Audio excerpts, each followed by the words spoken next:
सर्वोदय नमस्कार बच्चों। आज मैं आप लोगों को संस्कृत व्याकरण पढ़ाऊंगा। जबकि मैंने पहले आपको संस्कृत व्याकरण पूरी तरह से पढ़ा दिया, समझा दिया, परंतु कुछ बच्चे नए होंगे जिनको दिक्कत होगी, अतः पुनः मैं प्रारंभ से संस्कृत व्याकरण पढ़ाने जा रहा हूँ। ध्यान से सुने।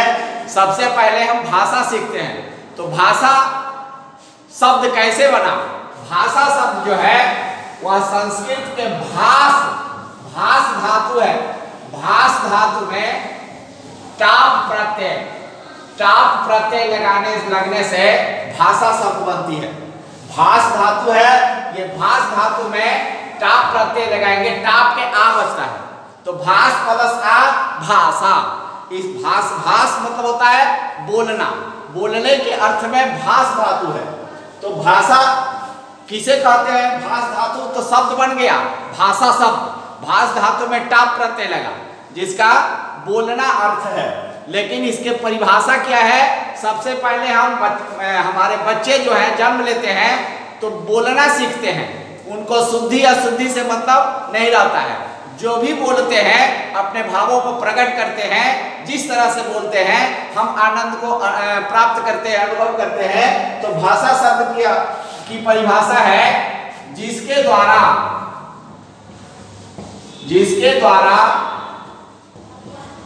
मनुष्य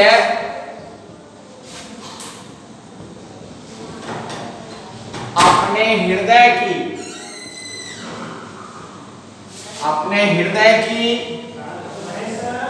भावनाओं को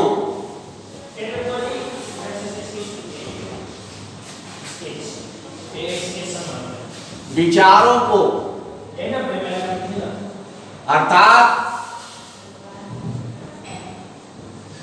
मन की बातों को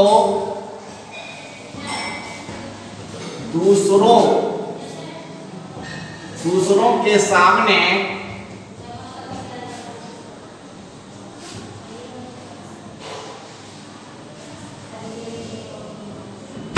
प्रकट करते हैं,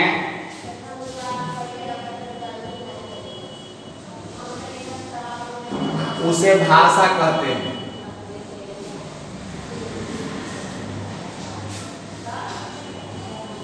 जिसके द्वारा मनुष्य अपने हृदय की भावनाओं को, विचारों को अर्थात मन की बातों को दूसरों के सामने प्रकट करता है, उसे भाषा कहते हैं। अब भाषा का अर्थ हुआ बोली। तो भाषाएं असंख्य हैं, बोलियां भी असंख्य हैं। जो क्षेत्रीय, जो किसी विशेष क्षेत्र में बोली जाने वाली बोली है उसको बोली कहते हैं। लेकिन जो साहित्य जिस बोली में साहित्यिक रचनाएं होती हैं, ग्रंथ लिखे जाते हैं, कविताएं लिखी जाती है, उसको हम भाषा की संज्ञा देते हैं। हमारे भारतीय संविधान में प्रमुख 22 भाषाओं की मान्यता है, परंतु भाषाएं लगभग 1496 हैं। उसमें प्रमुख 22 भाषाओं की मान्यता दी गई है भारतीय संविधान में। तो सबसे प्राचीन भाषा संस्कृत भाषा है। तो आप संस्कृत भाषा पढ़ने जा रहे हैं। संस्कृत भाषा देवनागरी लिपि में लिखी गई है और हिंदी भाषा भी देवनागरी लिपि में लिखी गई है। तो संस्कृत किसे कहते हैं बच्चों? हमारी माताएं, दादी परदादी धान को कूटती थी। कूटने के बाद उसको सूप में फटकती थी। फटकने के बाद फिर उसको कूटती थी, फिर फटकती थी, फिर कंकड़ पत्थर मिट्टी आदि को चून के साफ करती थी। इससे भी नहीं होता था तो चावल को धोती है, एक पानी से धोती है, रगड़ती है। कुछ और दिखता है, लगता है कि और गंदगी होगा तो दूसरा पानी से भी धो के खूब रगड़ती है, तीसरा पानी से धो के रगड़ती है, तो चावल एकदम स्वच्छ निर्मल हो जाता है। चमकने लगता है। उसी प्रकार सर्वथा शुद्ध रूपा परिष्कृता भारतीय भाषा संस्कृतमिति कथ्यते, जो हर तरह से शुद्ध है, परिष्कृत है, स्वच्छ है, निर्मल है, जिसमें व्याकरणादि किसी प्रकार के दोष नहीं है, उस भाषा को हम संस्कृत भाषा कहते हैं। तो सबसे पहले हमने भाषा सीखा। भाषा प्रकट करने का दो प्रमुख माध्यम है, एक है लिखित और एक है मौखिक। जब व्यक्ति सामने में होता है तो हम बोलकर अपनी भाषाओं को प्रकट करते हैं, अपने विचारों से उसको अवगत कराते हैं। यदि दूर रहता है तो लिख कर करते हैं, चिट्ठी लिखते हैं, आवेदन पत्र लिखते हैं और अपने विचारों से अवगत कराते हैं। कुछ लोग मानते हैं कि संकेत के द्वारा भी भाषा प्रकट किया जाता है। जैसे कोई आता है, बेल बजाता है, जंजीर बजाता है, तो हम समझते हैं कि कोई आया है, लेकिन हमारे पूर्ण विचार का पता नहीं चलता है। इसलिए सांकेतिक भाषा को भाषा के मुख्य रूप में नहीं दिया जाता है। तो भाषा प्रकट करने का माध्यम जान गए, कैसे प्रकट करते हैं, भाषा किसे कहते हैं। अब व्याकरण, भाषा को शुद्ध करने के लिए व्याकरण की आवश्यकता हुई। भाषा रूपी जो भवन है उसका निर्माण तीन चीजों से होता है,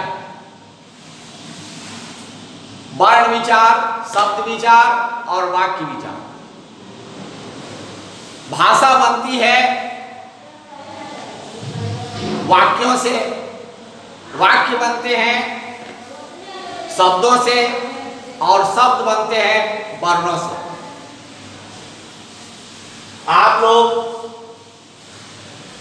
सब लोग जानते हैं कि अंग्रेजी भाषा में 26 लेटर होता है, लेकिन संस्कृत भाषा में कितने अक्षर हैं यह मत विभिन्नता है। हिंदी भाषा में कितने अक्षर हैं इसमें मत विभिन्नता है, परंतु अधिकाधिक वैयाकरणों ने, विद्वानों ने संस्कृत भाषा और हिंदी भाषा में कुल वर्णों की संख्या 50 बताए हैं।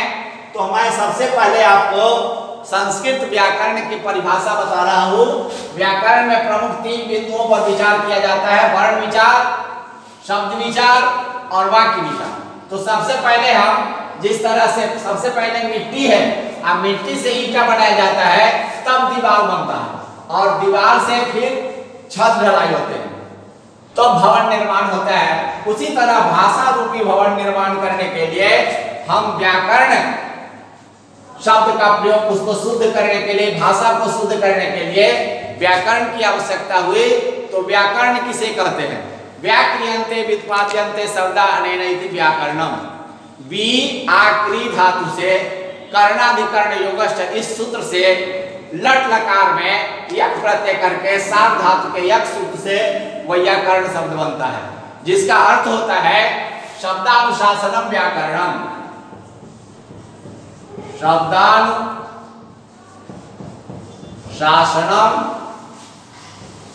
व्याकरणम। महामुनि पारमी ने कहा, पारमी जैसा पूरे विश्व में कोई वैयाकरण नहीं हुए हैं, तो उन्होंने व्याकरण की परिभाषा दिया है कि शब्दानुशासनम व्याकरणम, अर्थात जिस शास्त्र के द्वारा, जिस शास्त्र के द्वारा शब्दों पर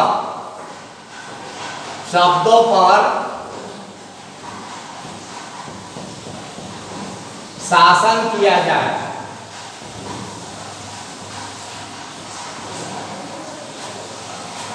ठीक है, ठीक है, ठीक है, ठीक है, ठीक है।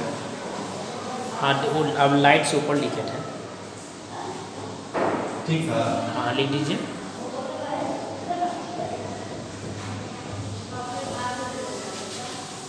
जिस शास्त्र के द्वारा शब्दों पर शासन किया जाए, जांच पड़ताल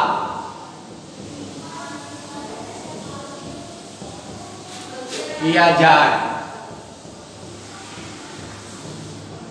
निरीक्षण नीचे आ जाइए, लाइन चेंज कर दीजिए। किया जाए,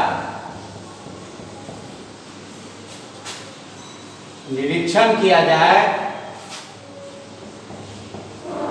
उसे व्याकरण कहते हैं।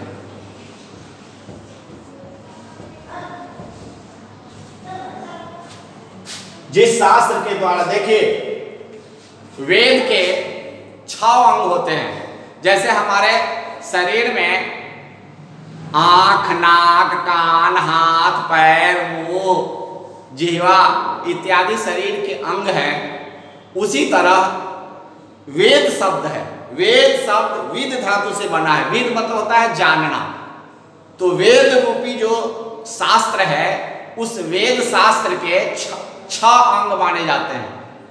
6 अंग है शिक्षा, कल्प, व्याकरण, छंद, निरुक्त और ज्योतिष। इसमें ज्योतिष को आंख माना गया है। आंख के बिना हम देख नहीं सकते, और व्याकरण को मुख माना गया है। मुंह के बिना हम बोल नहीं सकते हैं, अपनी भावनाओं को प्रकट नहीं कर सकते हैं। तो वेद के 6 अंग में व्याकरण को मुख माना जाता है। तो वह व्याकरण किसे कहते हैं? जिस शास्त्र के द्वारा शब्दों पर शासन किया जाए, अर्थात जांच पड़ताल किया जाए, शब्दों को टुकड़े टुकड़े करके निरीक्षण किया जाए, उसे व्याकरण कहते हैं। जांच पड़ताल किया जाए, निरीक्षण किया जाए, टुकड़ा टुकड़ा करके कौन सा शब्द में उसका मूल धातु क्या है, उसका प्रातिपदिक मूल शब्द क्या है, उसमें कौन से प्रत्यय लगे हैं, कौन से प्रकृति उपसर्ग लगे हैं, उसको हम व्याकरण कहते हैं। यह कार्य है व्याकरण का। जैसे राम शब्द है,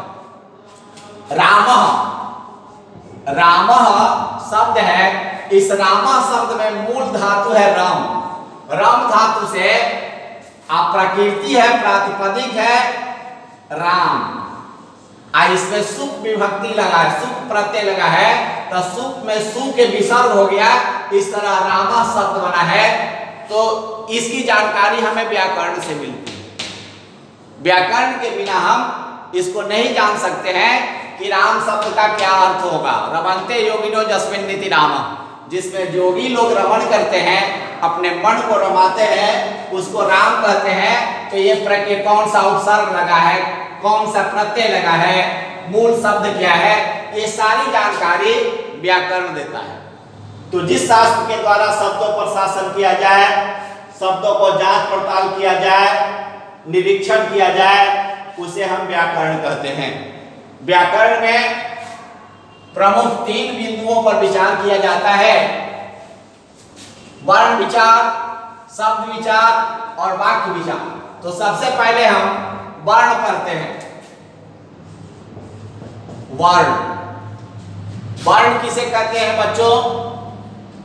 वर्ण क्या है? ऐसे तो व्यवहार में अक्षर को वर्ण कहा जाता है, लेकिन परिभाषा है कि वर्ण उस मूल ध्वनि को कहते हैं। मूल मतलब मुख्य ध्वनि को कहते हैं। सर लाइन चेंज कर दीजिए, कहते हैं जिसका खंड या है तक ही लिखिएगा, फिर लाइन चेंज कर लीजिएगा। टुकड़ा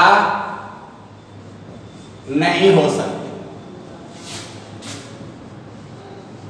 वर्ण उस मूल ध्वनि को कहते हैं जिसका खंड या टुकड़ा न हो सके। खंड या टुकड़ा हो सकने की स्थिति में जब होती है, तब उसको हम अक्षर कहते हैं। अ मतलब नहीं, अक्षर मतलब नाश। जिसका नाश नहीं होता है उसको अक्षर कहते हैं। वास्तव में मूल रूप से दोनों एक ही हैं, थोड़ा सा अंतर है कि वर्ण उस मूल ध्वनि को कहते हैं जिसका खंड या टुकड़ा नहीं हो सकता है।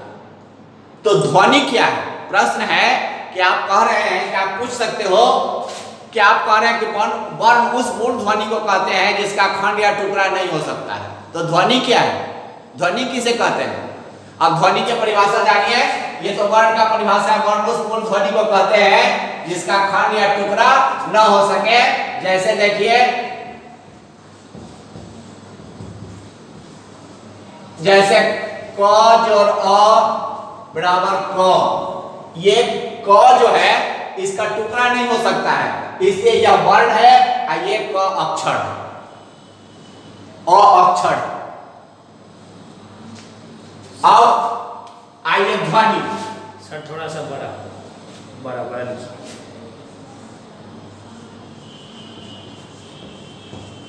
उच्चारण से स्केच गढ़ा नहीं चले सर, स्केच चेंज कर लीजिएगा। लेकर श्रवण तक, अर्थात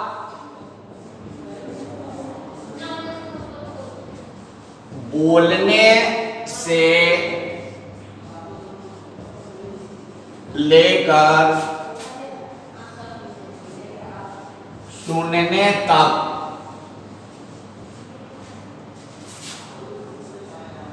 नीचे ठीक है। मनुष्य अपनी वागेंद्रियों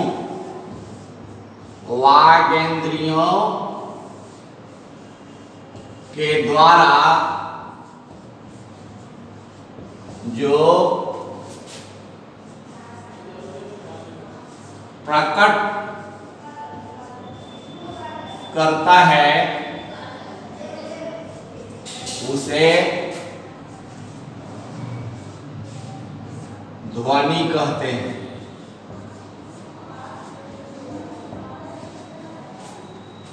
उच्चारण से लेकर श्रवण तक, अर्थात बोलने से लेकर सुनने तक मनुष्य अपनी वागेंद्रियों के द्वारा जो प्रकट करता है उसे ध्वनि कहते हैं। और वागेंद्रियां क्या है? कांठ, तालु, मूर्धा, दंत, जिह्वा इत्यादि वागेंद्रियां हैं। तो बोलने से लेकर सुनने तक के समय में मनुष्य पशु पक्षी के केवल ध्वनि करते हैं, उससे कोई भाव नहीं निकलता है, परंतु मनुष्य की वाणी को ही भाषा की संज्ञा दी गई है। पशु पक्षी की वाणी को भाषा की संख्या नहीं दी गई है, उनसे पूर्ण भाव का पता नहीं चलता है, इसलिए उसको हम भाषा के अंतर्गत नहीं रख सकते हैं। तो उच्चारण से लेकर श्रवण तक, बोलने से लेकर सुनने तक मनुष्य अपने वागेंद्रियों के द्वारा जो प्रकट करता है उसे ध्वनि कहते हैं।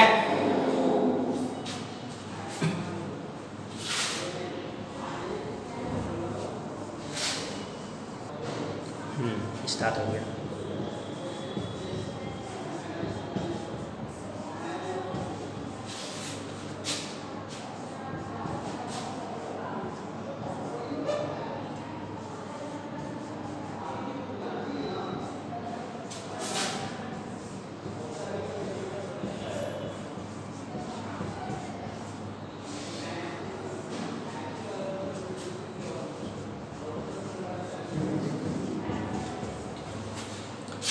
देखिए, वर्ण के दो भेद होते हैं। वर्ण के कितने भेद होते हैं? दो भेद होते हैं। पहला स्वर वर्ण और दूसरा व्यंजन वर्ण। स्वर वर्ण किसे कहते हैं? जिसका उच्चारण स्वतः होता है, बिना किसी के सहायता से होता है। जिसका उच्चारण बिना किसी के सहायता से होता है उसे स्वर वर्ण कहते हैं, जो स्वतः उच्चारित होता है। इसको स्वर वर्ण को संस्कृत व्याकरण में अच भी कहते हैं। एक सूत्र है पाणिनि का, अचः स्वरा, अ से लेकर च तक, अ से लेकर च तक अचः स्वरा। अ से अच प्रत्याहार है संस्कृत व्याकरण में। संस्कृत व्याकरण में अच प्रत्याहार है, तो अच प्रत्याहार में है कि माहेश्वर सूत्र में अ से लेकर च तक के बीच में जितना वर्ण आएगा उसको हम अच प्रत्याहार में रखेंगे। अच कहते हैं, अच को स्वर कहते हैं। तो अ ई उ देखिएगा, अ ई ऊण, री लिरिक, ए ऊंग, ऐ औच। आपने देखा कि अ से लेके च के बीच में जितने वर्ण हैं उसको हम स्वर वर्ण कहते हैं, इसीलिए इसको अचा स्वरा, अच को स्वर कहते हैं। देखिए अ ई उ री लिरी ए ओ ऐ औ, ये स्वर वर्ण है। तो संस्कृत व्याकरण में स्वर वर्णों की संख्या है 13। जिसका स्वतः उच्चारण होता है उसको हम स्वर वर्ण कहते हैं, और स्वर वर्णों की संख्या है 13। इसमें मूल स्वर होते हैं, मूल स्वर 5 होते हैं। मूल स्वर 5 होते हैं, अ ई उ री और लिरी, ये मूल स्वर है। और संधि स्वर, इसको दीर्घ स्वर भी कहते हैं। संधि स्वर या दीर्घ स्वर, दीर्घ स्वर, ये संधि स्वर दीर्घ स्वर 8 होते हैं। 8 कौन कौन होते हैं? अ प्लस अ बराबर आ, ई प्लस ई दीर्घी, उ प्लस उ बराबर दीर्घ, री प्लस री दीर्घ री, ए अ प्लस ई ऐ ओ औ। 1 2 3 4 5 6 7 8, 8 और 5 13, ये स्वर वर्ण हुए 13। संस्कृत व्याकरण में स्वर वर्णों की संख्या है 13, और हिंदी व्याकरण में स्वर वर्णों की संख्या है 11। अब ये दीर्घ री और ये री हिंदी व्याकरण में नहीं होते हैं।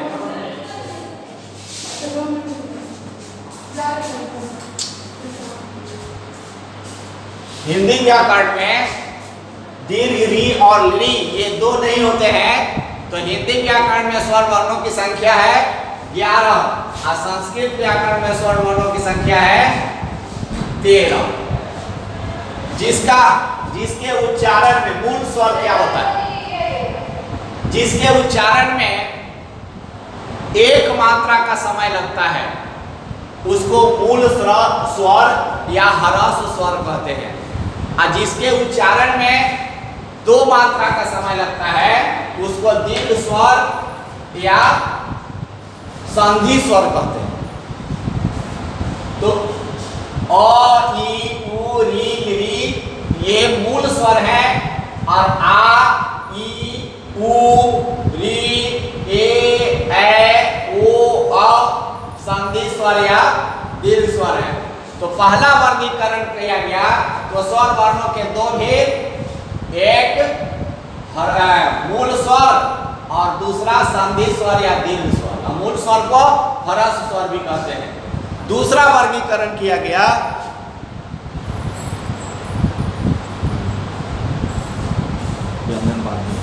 ये संधि में वो एक छुटा हुआ है, देखिए संधि में क्या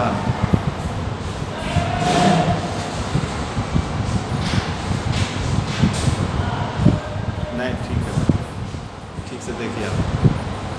वो पहले लिख दिए। हाँ ठीक है। देखिए दूसरा वर्गीकरण किया गया तो स्वर वर्णों के 3 भेद किए गए हैं। एक ह्रस्व स्वर, स्वर, दूसरा दीर्घ स्वर, ह्रस्व स्वर, दीर्घ स्वर, और तीसरा प्लुत स्वर। देखिए बच्चों, जिन वर्णों के उच्चारण में एक मात्रा का समय लगता है उसको ह्रस्व स्वर कहते हैं, और 2 मात्रा का समय लगता है उसको दीर्घ स्वर कहते हैं, और 3 मात्रा का समय लगता है उसको प्लुत स्वर कहते हैं। तो आप जानते हैं अ बोलते हैं तो जितना समय अ बोलने में लगता है उसका दुगना समय लगता है आ बोलने में। तो अ और आ का तो आपको हिंदी व्याकरण में पढ़ाया गया होगा, इसको 12 खड़ी कहते हैं। आकार, ईकार, एकार, उकार, वीकार, ऐकार, ओकार, अकार, ये सब 12 खड़ी अनुस्वार और विसर्ग लेकर 12 खड़ी आपको हिंदी व्याकरण में पढ़ाया गया होगा। तो एक मात्रा का समय लगता है उसको ह्रस्व स्वर कहते हैं, 2 मात्रा का समय लगता है उसको दीर्घ स्वर कहते हैं, और 3 मात्रा का समय लगता है उसको प्लुत स्वर कहते हैं। तो प्लुत स्वर का कोई मात्रा चिन्ह नहीं होता। जहां पर हमको प्लुत स्वर दिखाना होता है वहां 3 लिख दिया जाता है। आइए किसी को संबोधन करना है या गीत गाना है या वेद मंत्र पढ़ना है तो उस समय हम प्लुत स्वर का उच्चारण करते हैं। आप देखते हैं कि लोग मौलवी लोग नमाज पढ़ते हैं तो नमाज अजान देते हैं, अजान देते तो करते हैं अल्लाह, इस तरह से करन सर, इस तरह से जब हम किसी को पुकारते हैं या संगीत में आलाप लेते हैं या वेद मंत्र पढ़ते हैं, सूत्रा तथा लोका अकल्पयन्ना, तो इस तरह से हम प्लुत स्वर का उच्चारण करते हैं। जहां प्लुत स्वर दिखाना होता है वहां 3 मात्रा लिख दिया जाता है। आप स्वर वर्ण किसे कहते हैं? जिनका उच्चारण स्वतः होता है, जिनका उच्चारण स्वतः होता है, बिना किसी के सहायता से होता है। जिन वर्णों का उच्चारण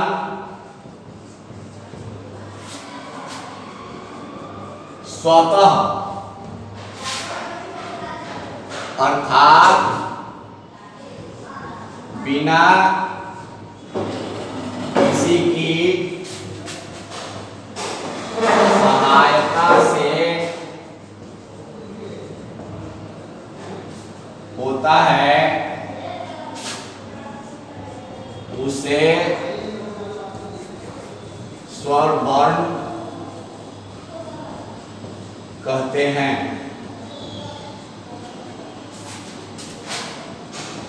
स्वर वर्णों की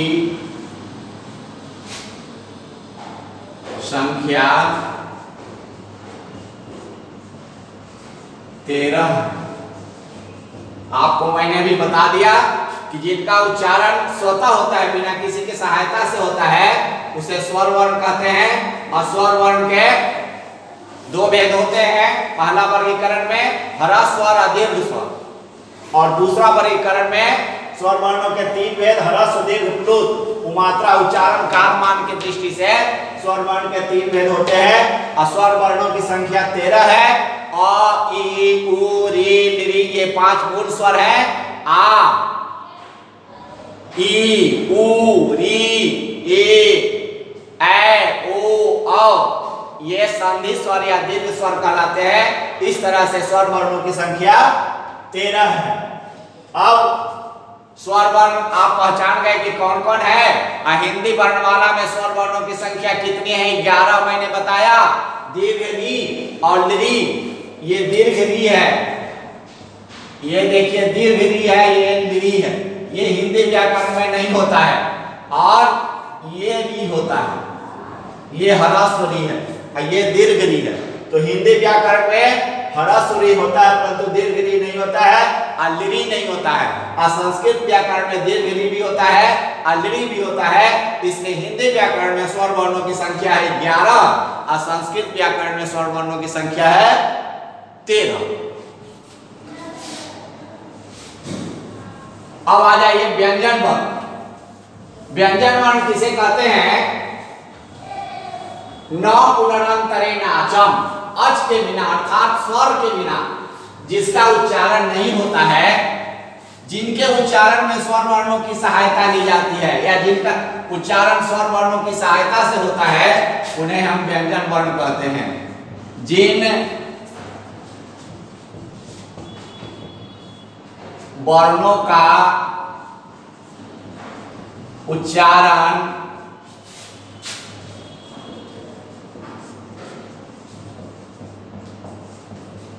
स्वर वर्णों की सहायता से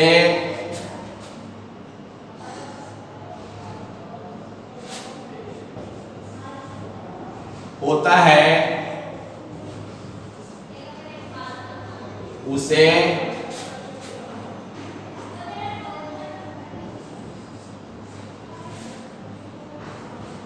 उन्हें व्यंजन वर्ण कहते हैं। जिन वर्णों का उच्चारण स्वर वर्णों की सहायता से होता है, जो बिना स्वर वर्ण के उच्चारण नहीं हो सकता है जिनका, उसको हम व्यंजन वर्ण कहते हैं। एक श्लोक है, एक मात्रा भवेद ह्रस्वः द्विमात्रा दीर्घोच्यते त्रिमात्रा प्लुतज्ञयो व्यंजनम चार्धमात्रकम। जिसके उच्चारण में आधा मात्रा का समय लगता है उसको व्यंजन वर्ण कहते हैं। अब व्यंजन वर्ण बिना स्वर वर्ण की सहायता से उच्चारित ही नहीं होता है, उच्चारण नहीं किया जा सकता है। इसलिए जिन वर्णों का उच्चारण स्वर वर्णों की सहायता से होता है उन्हें हम व्यंजन वर्ण कहते हैं। जैसे देखिए अभी बताए थे क प्लस अ, ये क है, ये अ के बिना हम क का उच्चारण नहीं कर सकते हैं। की लिखना होगा या कु लिखना होगा तो बिना उ और ई के उच्चारण हम नहीं कर सकते हैं, अतः यह व्यंजन वर्ण कहलाता है। तो हम पहला वर्गीकरण करते हैं तो व्यंजन वर्ण के भी दो भेद करते हैं। पहला वर्गीकरण किया तो व्यंजन वर्णों के दो भेद, एक मूल व्यंजन वर्ण, मूल व्यंजन वर्ण और संयुक्त व्यंजन वर्ण।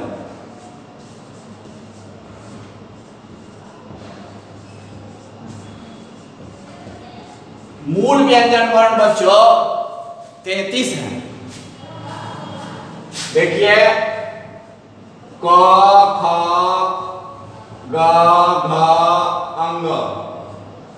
आजकल बहुत से बच्चों को देखते हैं कि अंग लिखने नहीं आता है, अंग ड लिख के नीचे में बिंदी देते हैं। ये अंग नहीं है, ये ड़ है, इसका उच्चारण पेड़,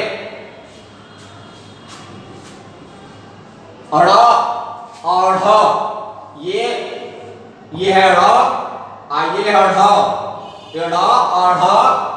ये तलबिंदी वाला व्यंजन वर्ण कहलाता है। एक विशेष व्यंजन है जिसके नीचे में बिंदी दिया जाता है, इसलिए इसको तलबिंदी वाला व्यंजन वर्ण कहते हैं। यह संस्कृत वर्णमाला में नहीं होता है, हिंदी वर्णमाला में होता है। तो आप देखें क ख ग घ अंग, च छ ज